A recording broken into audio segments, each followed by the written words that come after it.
आणि सध्या आपण दृश्य पाहतोय छगन भुजबळ यांची, ते देखील मतदानासाठी पोहोचलेले आहेत। राष्ट्रवादी काँग्रेसचे ज्येष्ठ नेते ज्यांची चर्चा होती नाशिक मधल्या लोकसभा उमेदवारासाठी, पण बराच काळ उमेदवारी निश्चित होऊ शकली नाही। नेमकी ही जागा कोणाला सुटते हे कळत नव्हतं, त्यामुळे अखेर छगन भुजबळ यांनी आपली उमेदवारीच्या रिंगणातून माघार घेतलेली होती आणि महायुतीचं जे काही काम असेल ते आपण नेटानं पार पाडू असा पवित्रा त्यांनी घेतला होता। पण त्यानंतरही सातत्याने त्यांच्या नाराजीची चर्चा कानावर येत राहिली।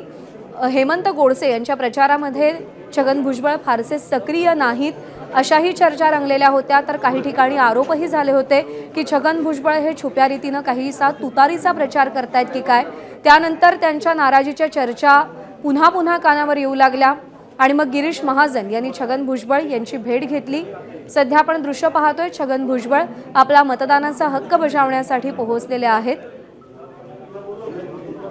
आपली उमेदवारी जवळपास निश्चित आहे असं अनेकदा छगन भुजबळ यांच्याकडून सांगण्यात आलं होतं। राष्ट्रवादी काँग्रेसकडून सातत्याने हा दावा केला गेला की नाशिकमधून छगन भुजबळ यांची उमेदवारी निश्चित आहे, पण बराच काळ उमेदवारी संदर्भात कोणतीही अधिकृत घोषणा होऊ शकली नाही आणि अखेर छगन भुजबळ यांनी आपली उमेदवारी किंवा तशी इच्छा ही मागे घेतली। एबीपी माझा, उघडा डोळे बघा नीट।